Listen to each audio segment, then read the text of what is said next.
big presence of journalists there.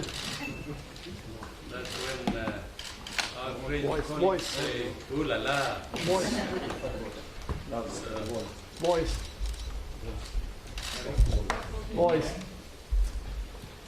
Good evening again, and thank you very much for your patience.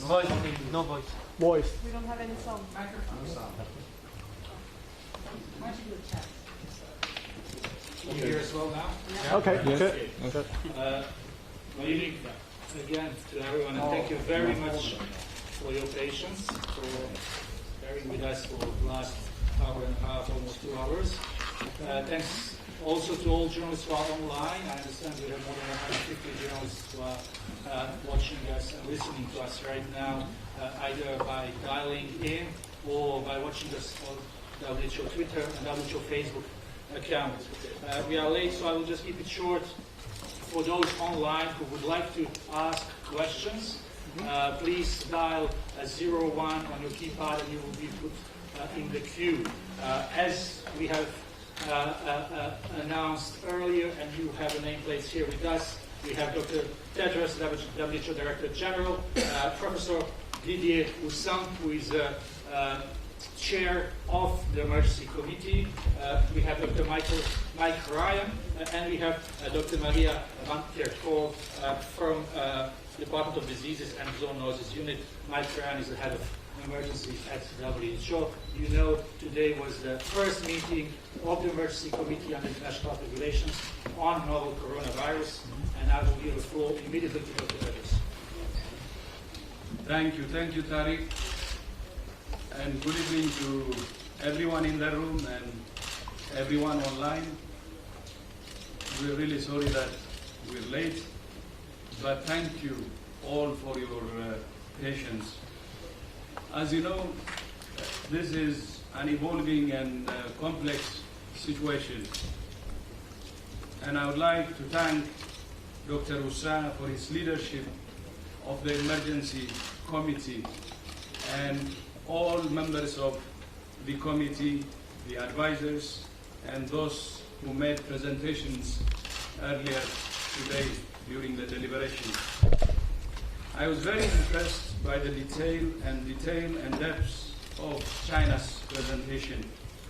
I also appreciate the cooperation of China's Minister of Health, who I have spoken with directly during the last few days and weeks. His leadership and the intervention of President Xi and Premier Li have been invaluable, and I know you're following the actions they are taking. All the measures they have taken to respond to the outbreak.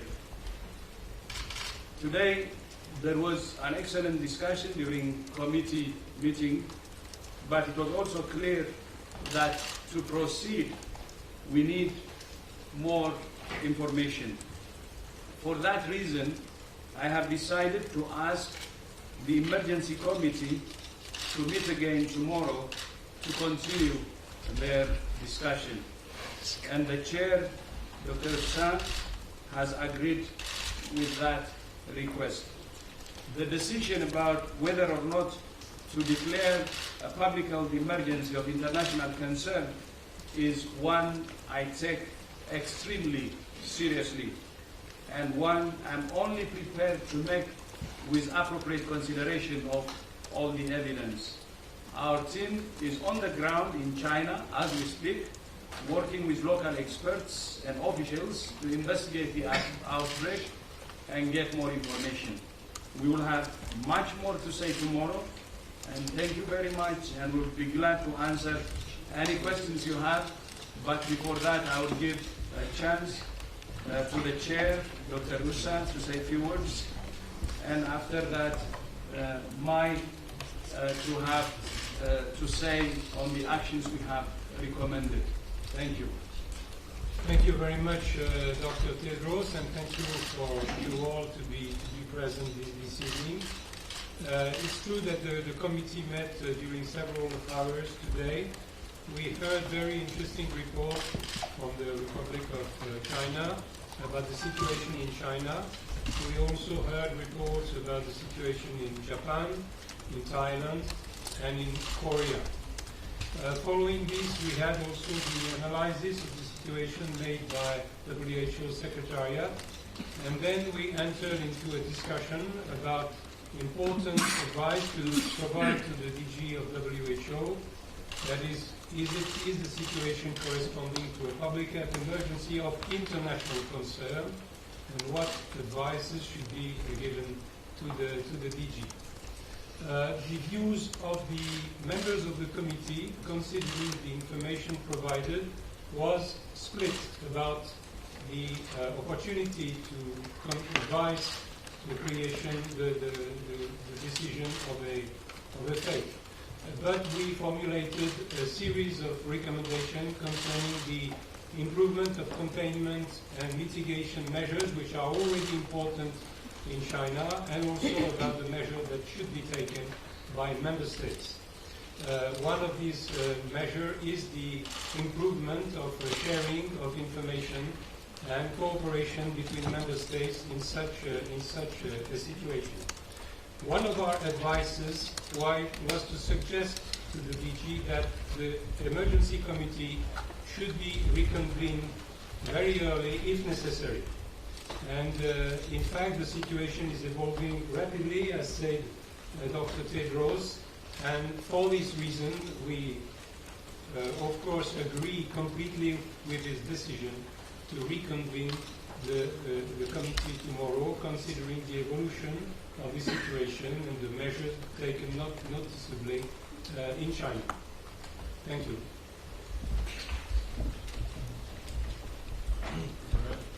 Good evening, everyone, and we can thank our member states for their excellent presentations today at the Emergency Committee, and also for their actions already taken in the face of this evolving epidemic. Just to briefly summarise to you that WHO has been on full activation of our incident management system since the last day of 2019, with across the three levels of our organisation. We've been coordinating a series of global expert networks and partnerships that have dealt with laboratory diagnostic, assay development, infection prevention and control, clinical management, standardised data collection, medical modelling, research and development, and many other pillars of the response. We've been providing technical support to member states, both member states affected and unaffected states. We've been sharing critical updates with member states through our EIS platform with member states with disease outbreak news and through the WHO website. We have released a comprehensive technical package of interim guidance for 2019 nCoV. These materials are online, reviewed daily and updated regularly. We have updated travel advice for international travel and health in relation to the outbreak. In addition, we have been working very, very closely with global partners and the Global Coordination Mechanism for Research and Development for Epidemic Diseases as part of the Research and Development Blueprint, working with institutions such as CEPI and others on advancing medical interventions, diagnostics, therapeutics and vaccines. And at the moment, the landscapes analysis for those have been completed. We're working on sample and virus sharing. We're working on developing and disseminating clinical trial protocols and many other issues related to the carrying out of structured evidence-based research in the field as needed. The priorities right now, notwithstanding the deliberations of the committee, the member states affected have implemented a number of control measures. These have focused, and WHO agrees, the primary issue is to limit human-to-human transmission, to reduce secondary infections, especially amongst close contact and particularly in healthcare environments. We need to prevent transmission through amplification events and super spreading events, and obviously prevent further international spread. Reducing zoonotic transmission or transmission from animals to humans is important, and identifying the animal source or sources and limiting exposure to those sources is exceptionally important. We need all member states to focus on early identification and isolation of suspect cases and probable and confirmed cases, and we are working closely to equip countries to be able to detect and isolate and provide optimised standards of care. There are many unknowns to address in this event, including clinical severity and the true extent and nature of disease transmission. Communicating critical risk and event information to all communities is the responsibility of everybody, our member states, the media and WHO, and we at this time must particularly counter misinformation that may affect people's behaviour. And lastly, minimising social and economic impact is important at this time. So the organisation is fully activated at all levels with our partners in response to this event, and we await the further deliberations tomorrow of the committee as I said, we await those deliberations. Thank you very much. Before we go to questions, first I have to apologize to Dr. Sylvie Briand, who is sitting next to Dr. Mike Ryan. Dr. Briand is our Director of Global Infectious Hazard and Preparedness, and she, together with Maria, may answer some of your questions. So we will start with the questions from the room. For those online, I will just repeat that if you have a question, please type 0 on your keypad and you will be put in line. We will take questions if our speakers agree one by one, and I will ask you to introduce yourself first and the outlet you are working with. So we will start with, I think, colleague from China.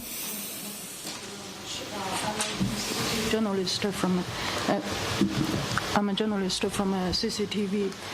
My question is to Your Excellency, Mr. Director General, Dr. Tedros, about WHO's evaluation of the measurements by the Chinese government in response to the epidemic. After the outbreak of 2019 novel coronavirus epidemic, how do you comment on the liaison and reporting between the Chinese government and relevant departments with WHO? With your expert group already in China, what evaluation does WHO have on Chinese medical institutions regarding outbreak control and patient treatments? Thank you. Yeah, thank you. Of course, this is a novel coronavirus, and it's a new discovery. So identifying the pathogen was done swiftly, and it shows the capacity that China has now. And the sequencing was done quickly, but more importantly, it was shared immediately. And that's why Korea, Japan, Thailand were able to diagnose the new coronavirus quickly. In addition to that, action is taken immediately, especially on the market, the Wuhan market, seafood market, and followed by other actions was very commendable. And the involvement of the leadership, starting from the president himself, who gave really clear guidance, the premier and the minister, was also very impressive and different actually from previously, from previous actions. You see the capacity and you see the political commitment. And that's continuing, and we appreciate that. But at the same time, although there is good capacity in China, they have also invited our experts. So our experts are now on the ground as we speak with Chinese experts assessing the situation, and that's why we're saying we will have more information and we will reconvene tomorrow. So that's what we see from WHO side, and we really encourage China to continue that way, because not only that will help China to clean the outbreak as soon as possible, but also to help in preventing it from spreading internationally. Thank you very much. Please introduce yourself, Marco. My name is Marco Clementi of RAI Italian TV. This is my question. Which is the level beyond which a local emergency becomes an international emergency according to WHO? That's the question. I don't know. Would you like to take over? Well, pointed to the criteria in the IHR, and the international health regulations is a very specific formulation related to the international aspects of the risk. But there are three essential criteria about the nature of being unusual or unexpected, whether the disease has demonstrated transmission beyond borders, and in that it's not just necessarily the movement of a case to somewhere else. It may involve a determination of whether local transmission has occurred when that case arrives, and that's a nuanced and very important distinction to make. And also whether there has been interference or likely interference with travel and trade. So the IHR as an instrument is specifically designed to ensure that the appropriate public health actions are taken to contain the disease without unnecessary interference with travel and trade. There's a balance here to be struck, and that balance is something that the Emergency Committee try to address and in their advice to the Director General.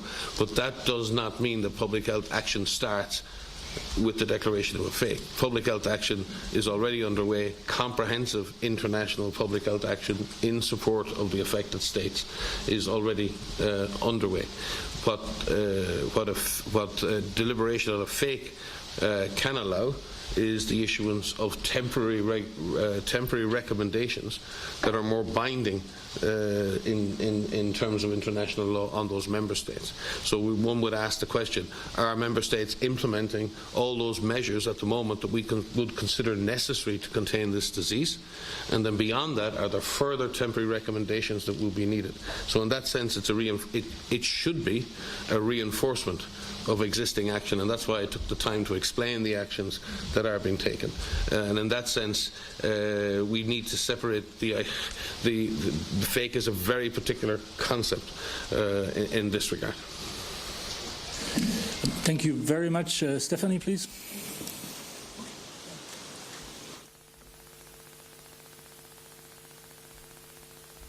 There we go. Sorry. Reuters, Stephanie Nebehe. Could you tell us whether the panel, I don't know, would be appropriate for the chairman or Mike, tell us about the discussion of evidence that you were seeing about human-to-human transmission, and what evidence you might have been presented with about any mutation in the virus which, possibly has made it more transmissible, or any super spreading events that you may have seen. Can you give us an idea of what your understanding is at the moment? I think we are in agreement with Chinese authorities, who have been very clear and transparent that there is evidence of human-to-human transmission. And the evidence points to human-to-human transmission in the context of close contact with the suspect case or within a healthcare environment. So the virus clearly, and this is not unusual, previous SARS epidemics and MERS epidemics have demonstrated human-to-human transmission. The current Ebola epidemic in Congo has gone through multiple generations of human-to-human transmission. It is not the existence of human-to-human transmission that purely determines the impact of the event. What matters is the route of that transmission, and whether we've identified those routes adequately and then give the proper advice to break the chains of transmission, and whether we can track those chains of transmission in an appropriate way. And we're back to the simple actions of public health: early identification of cases, identification of high-risk contacts, following those contacts, and ensuring that if they develop illness, that they're isolated quickly. So those are the principles. So we may go through generations of human-to-human transmission. If the route of transmission is still due to close personal contact and droplet infection, then the device or the disease is essentially containable. The issues that arise are the unknowns as to whether or not there are other routes of transmission occurring, and at this time it is not possible to determine that absolutely. It would appear that the main routes of transmission are along the expected routes of transmission for coronaviruses, and that is part of the extension of the deliberation of the committee, is to further consider these matters. Thank you very much. If other speakers, does anyone wants to add something to this? If not, we will give a chance to some of the journalists who are listening us online and who dialed in. We will start with Helen Branswell. If Helen can hear us. Helen, do you hear us well? Yes, thanks very much for taking my question. I was hoping that perhaps Mike could expand a little bit further on the transmission issue. Have you clear indication that this is sort of stuttering transmission from among people, or are you seeing any sort of third, fourth generation cases among people? And I would also be interested in WHO's reaction to the news that Wuhan is effectively being quarantined. This is a very severe action, and I would like your thoughts, please. Thank you very much, Helen. We didn't hear you very well, but I understand there was a question about the transmission and possible generations of transmission. The second part of your question, please. The second part was I would like WHO's comment on the decision by authorities in China to effectively seal off Wuhan. It's a very severe measure, and I'm wondering what WHO thinks about that. Thank you, Helen. We understand first question is about transmission, and second question is about measures put in place by Wuhan city. Who would like to take? I can start and hand over to Sylvie or Maria. My understanding is that we have now at this point confirmed third, fourth generation transmission, but our colleagues can speak to that. And in reference to a previous question, Stephanie's previous question on the genetic diversity, the virus is showing stability and not showing a divergence or any unusual activity. All viruses change. Every time someone is infected, it's tiny differences in the virus, but we're not seeing huge changes in the viral genomic sequence in that regard. So maybe I could pass to Maria or Sylvie to just maybe address the issue of generational transmission. So thanks for that question. So we had some, thank you for that question with regards to human-to-human transmission. We're very thankful to the colleagues to sharing information about the situations in their country. What our colleagues have shared with us is, as Mike has described, some human-to-human transmission amongst close contacts. And what investigations are underway to fully determine the extent of this. So at the present time, we don't know the full extent of human-to-human transmission, but what we've seen are human-to-human transmission events amongst close contacts in families and in healthcare settings. And as Mike said previously, this is not unexpected for a respiratory pathogen. We have not been presented any evidence or have seen any evidence of ongoing transmission where we've had third or fourth or fifth generation. But as we said, our colleagues are working very hard to better understand the extent of infection and where this infection is occurring.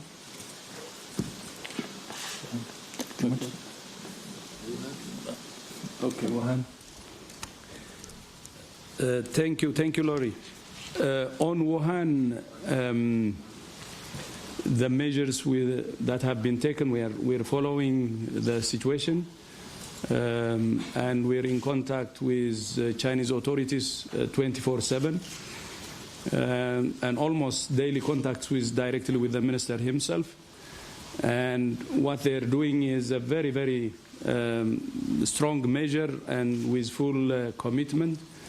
So based on the situation, taking the action that they think is appropriate is very important. We stress to them that by having a strong action, not only they will control the outbreak in their country, but they will also minimize the chances of this outbreak spreading internationally.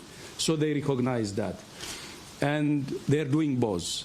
That's for their own country, but at the same time, China should play a bigger role in global health.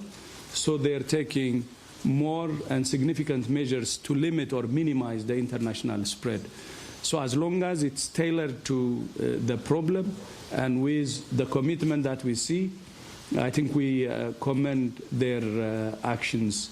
But since we have a team on the ground, we will get more information on the situation and the actions being taken. I mean, an assessment of that. On the mutation, I agree with what Mike said. There is stability.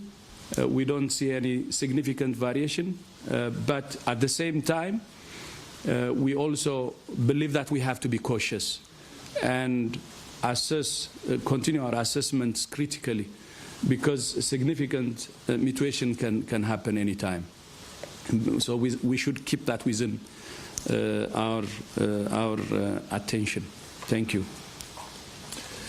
Thank you very much. We will stay with journalists online. We will go to John Cohen from Science. John, can you hear us? I can. Thank you. Can you hear me? We can hear you, but please speak loud and go ahead. Yes, I will. Thanks for taking my call. I just wanted to clarify what it is that the committee is deliberating. It seems like the three things that Mike Ryan ticked off have been met in terms of declaring a fake. So what is it specifically that gives the committee pause to determine a fake? What needs to occur? Is it third-generation transmission? What is it exactly? All those things you mentioned, it seems, have been met.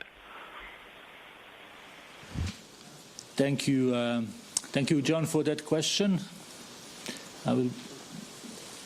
Thank you for this question. Well, it's precisely the question which were raised during the meeting of the emergency committee. It was the question of the assessment of severity and transmissibility. Of course, we had information provided by the Chinese authorities, but this information, of course, they are limited by the recent outbreak which has occurred, and the committee felt that it was a little too unprecise to very clearly state that it was time to declare, to suggest to the DG to declare a fake. This is why the opinion of the committee was a split, and this is why we suggested that according to the evolution of the situation, we of course would be extremely ready to reconvene as soon as necessary in order to discuss about additional information, and clearly the information provided about Wuhan is one information. Thank you very much. We will go back here to the room. There is a gentleman who really wants to ask a question here. Please introduce yourself. Zhang Xin from Caixin Media. I have two questions. First, do you have any rough ideas about the victim of this virus, the people who died? Do they share any characteristics in terms of gender, age, or pre-existing health problems? And second, has the animal vector been identified, or which animal did the disease come from? Do you have any idea on that? Thank you. Thank you very much for these questions. So it's about a source and group of among populations. Maria. Yes. So. Okay. Yes, so there have been some deaths associated with this outbreak, and from the information so far, there are some characteristics of those individuals. Many of them have had underlying conditions, underlying medical conditions, and have been of older age. Based on our past experience with other respiratory pathogens, advanced age and underlying conditions are known risk factors for developing severe disease and death. With regards to the animal source, there are many investigations that are currently underway in China, in Wuhan, and in the live animal markets, for example. We understand that they are investigating and taking samples from animals that were in that market, and they're also doing some environmental samples of those markets to determine if the virus is in those markets. Possibly just supplement. Dr. Feng from the National Health Commission today presented a very deep presentation and gave a lot of very useful information. So Dr. Feng from the National Health Commission. From the data presented from China, the age distribution of the cases is, as Maria said, very much skewed to older age groups, with 72% of cases being over 40 years of age. The male to female ratio as males represent 64% of those cases. And interesting that they report also that 40% of cases had underlying diseases like diabetes, high blood pressure, cardiovascular disease. So we have to be very careful on looking at age distributions, because if the disease more severely affects older people because of underlying conditions, that doesn't mean that there aren't infections in other age groups. It just means that the visible infections of very sick people may be in those older age groups. So that's, I think, what Dr. Hussain was pointing to. It's the data we have, and we thank China for that data and for the excellent presentations today, but there are still unknowns, and we don't have the full extent of that data to do that. But from what we know now, there are 2/3 males, mainly people over 40 years of age, with this more severe spectrum of disease. And the cases, as Maria said, who died, many of them had significant underlying conditions, which is again a feature that we've seen in previous outbreaks of coronaviruses, if I'm not mistaken, Maria. Thank you very much. We will go back online with James Gallagher from BBC. James, can you hear us? Hello. I wanted to ask a very similar question to the one that Helen did, and that was about the public shutdown in Wuhan. And I suppose, first of all, I wanted to know whether that was made in consultation with the WHO on the recommendation of the WHO, or is this something that was initiated by the Chinese authorities themselves? And also, what would you say to the people in Wuhan who in some respects are in quarantine in the face of this novel coronavirus that you've not decided whether or not is a global emergency? What do you say to the people who are really living this tonight? Thank you very much. Someone would like to answer this question? On the public transport and other mass gatherings, as you know, should be avoided.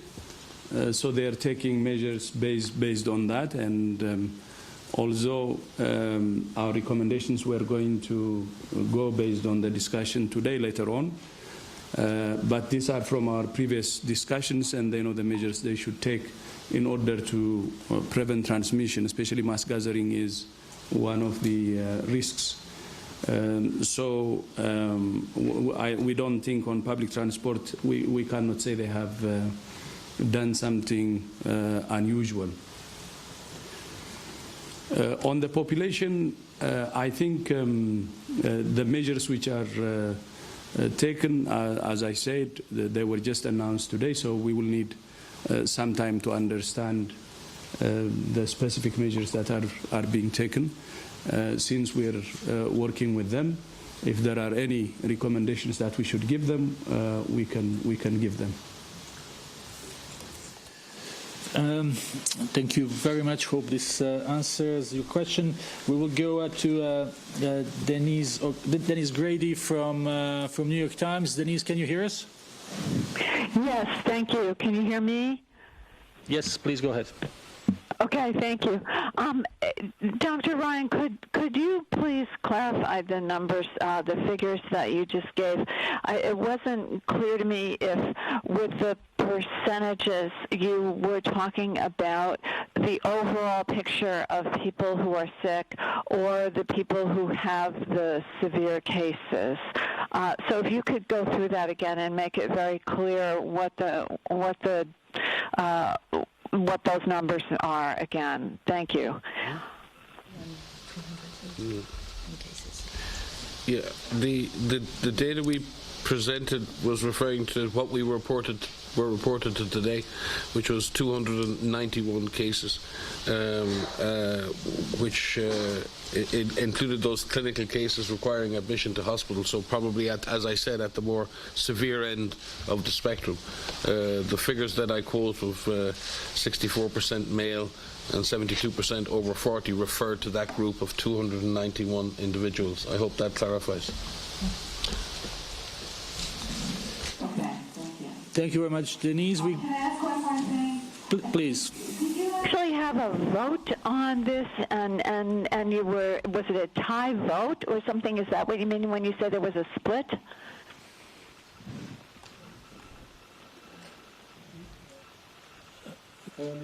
You are questioning the divergent views within the committee? Mm-hmm. Yes. 50-50, even. And thank you very much. So we go back here to the room. Gabriela, please. Yes, thank you very much. Gabriela Sotomayor, Proceso, Mexico. I have one practical question. What is going to be the name of this virus? Do you, however, already? I mean, what is going to be the name? And is the virus spreading exponentially? What is your observation on this? Thank you. Dr. Brian, please. Currently, we use the name 2019 nCoV for novel coronavirus, but we will convene a committee to decide on the official name. As you know, the tradition for viruses is to name them after the place they have emerged, but been discovered. But yet we have it's not known yet because investigations are underway, and so we are for the time being using this nickname, I would say, and the committee will further discuss what is the appropriate name for this new virus. Yes, maybe do you want to on sure. question of this relates to earlier questions about what we know about the human-to-human spreading, and it is still very early days, to characterize the full extent of this human-to-human transmission. What we're hoping for from our Chinese colleagues and also from any countries that have an exported case or a case imported into their country is to look for onward transmission. What level of secondary transmission amongst close contacts exists? We haven't seen any secondary transmission from any of those exported cases, and that is quite important. Within China, we've asked our colleagues in China to further explain to us what they're doing to better understand the extent of infection in Wuhan, but also in other parts of China.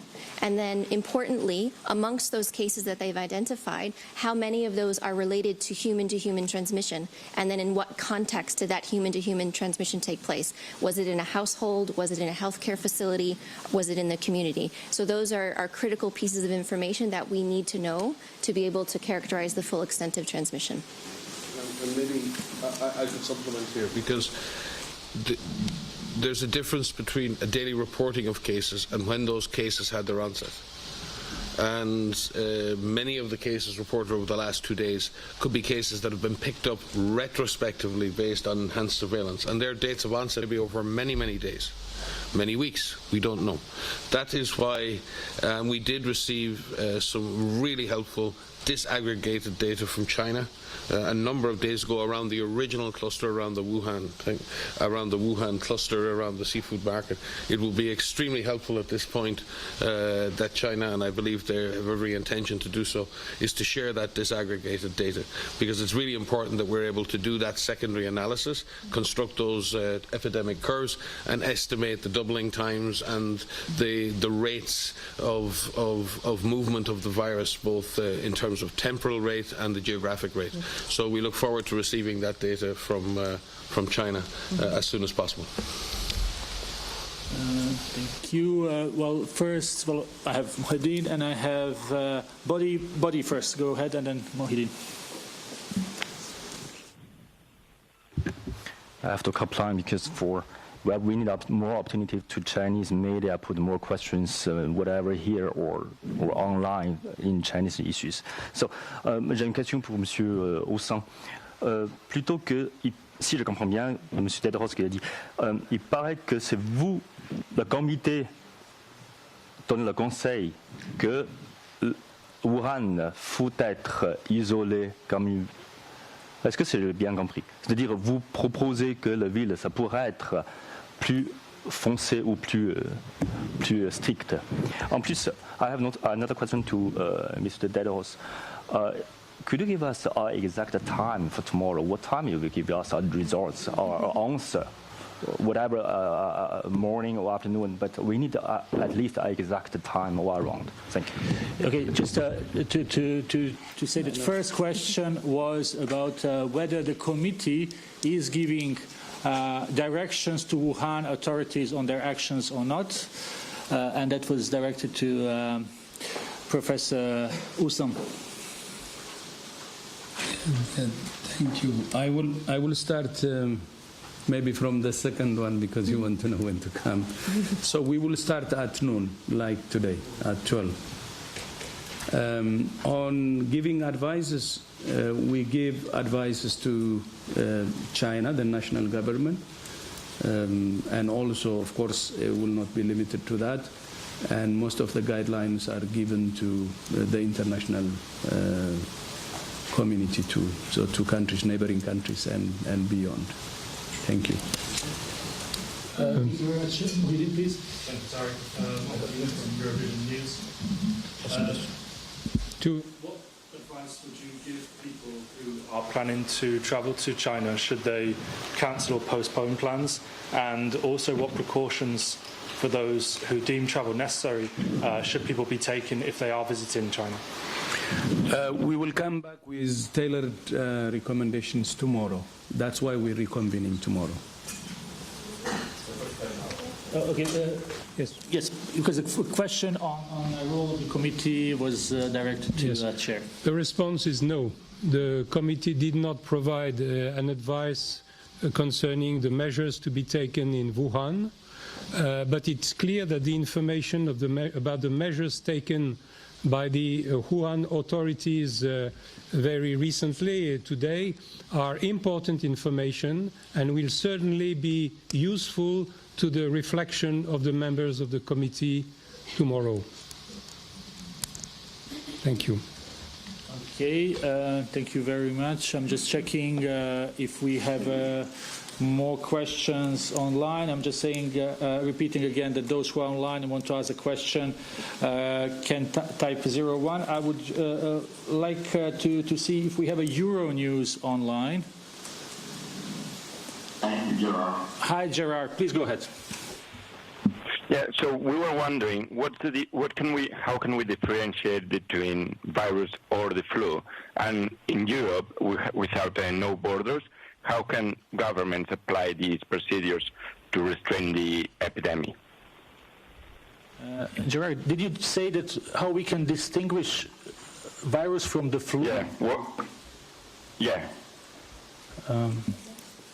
Yes, so that's a good question. Thank you for that. So many of these respiratory pathogens that are circulating are, it's very difficult to distinguish between different viruses.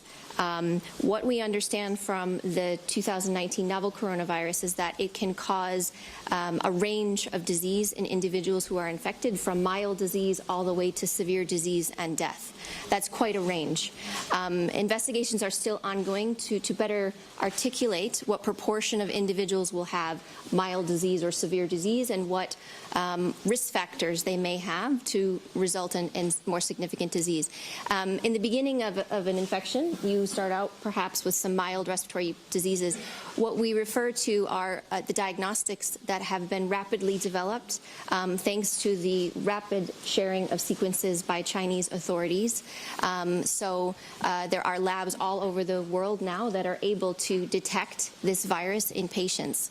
And so our recommendation is to ensure that individuals can be identified quickly and isolated quickly, tested quickly, cared for, and managed so that they can prevent any further transmission.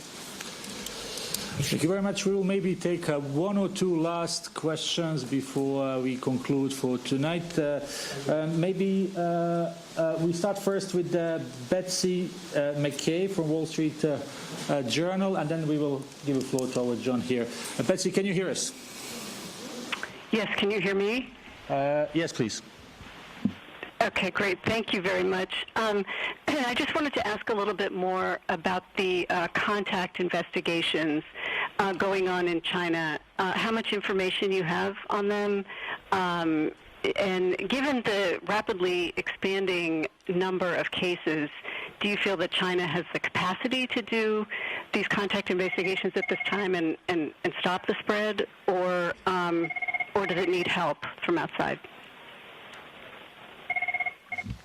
So I'll start with that question, and maybe others would like to add to that. So what we understand in terms of the activities for looking for cases is that Chinese authorities are conducting what we know as active surveillance. As you've heard, the initial cases were picked up through their pneumonia surveillance system, which was established after SARS. Once they identified that cluster, they initiated this active case finding and retrospective case finding of individuals who had pneumonia. Of the people that they identify with infection, they identify their contacts, and then they follow those contacts for a number of days. So they're doing some active contact tracing amongst the identified patients, but they're also looking at healthcare workers, family contacts, and healthcare workers. And so those investigations are ongoing. We've requested more information to get better details on this. But yes, it's active surveillance and then contact tracing amongst those identified. Thank you very much, Dr. Van Kerkhove. John, please, if you can just come to the mic. Yes, good evening, John Zarakostas for France 24 and The Lancet. I was wondering, sir, in your deliberations this evening, if you analyze the prospects of the trend in case fatality. Do you anticipate it shooting up? It's quite low at the moment at around 3.8%, but in other cases of similar coronaviruses, it's been much higher.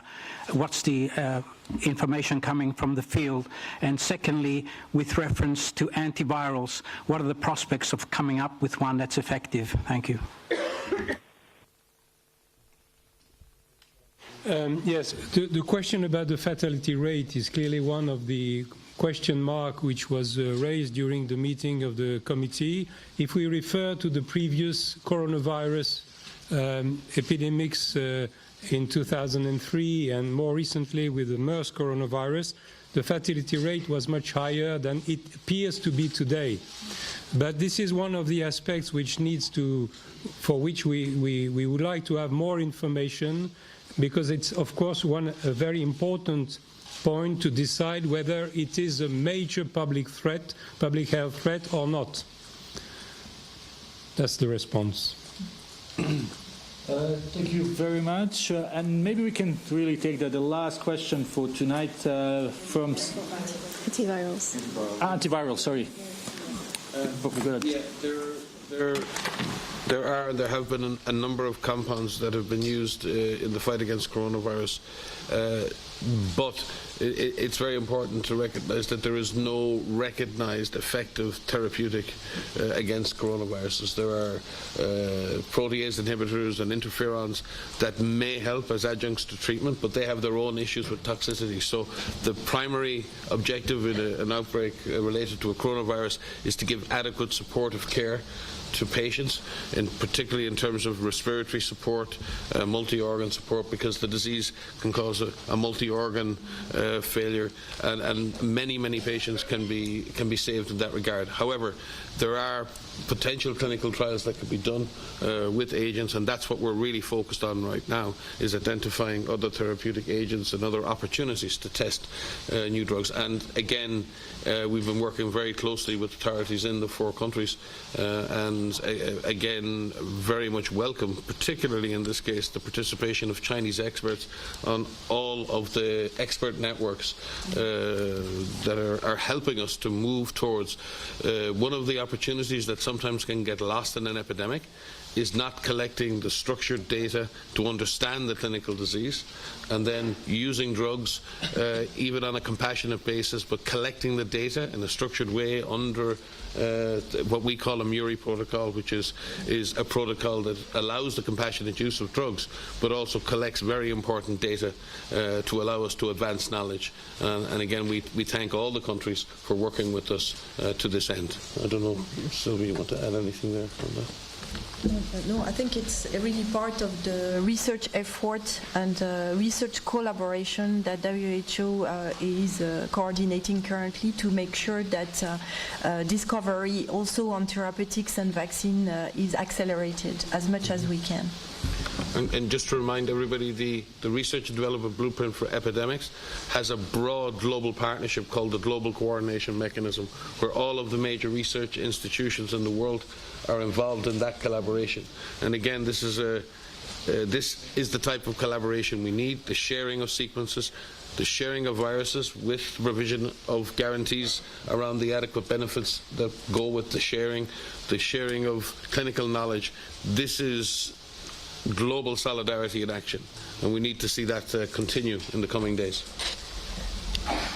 And if I might add to say that, the global community has learned a lot from SARS and a lot from MERS, and we're building upon that knowledge. So the advancements that have been made for diagnostics and therapeutics and vaccine, as Mike has said, through global collaboration and with the research and development blueprint, the advancements that have been made for MERS over the last 7 years could be applicable here.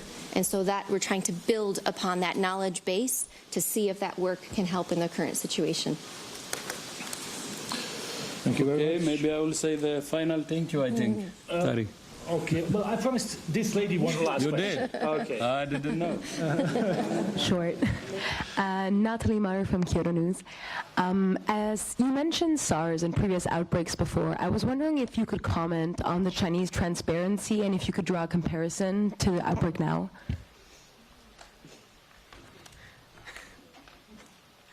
I think on the Chinese transparency, probably I have said a lot earlier, so it will only be a repetition. But the cooperation and transparency is very, very commendable, and we really appreciate, and we want that to continue. And today, the committee members have witnessed that during the presentation from China, when they were presenting the details of what's happening. So I would like to encourage them to continue that way. Transparency is very important. That really, really helps. And if we're going to keep the world safe, transparency is number one. And that's what we are seeing happening. And we encourage them to continue in that direction. You have also heard, I think, from the Chinese leadership exactly the same thing. We have to be transparent and do everything we can to protect ourselves and also to protect the international community or the world. So with that, thank you so much again for joining us, and my apologies for keeping you waiting. And tomorrow, as we said, we will reconvene at 12, and any information that we will have, we will keep in touch with you. Thank you. Thank you very much, DG. Thanks, everyone. And yes, tomorrow we will inform you about ways we will communicate the outcome of the emergency committee. Thanks again, and thanks for patience.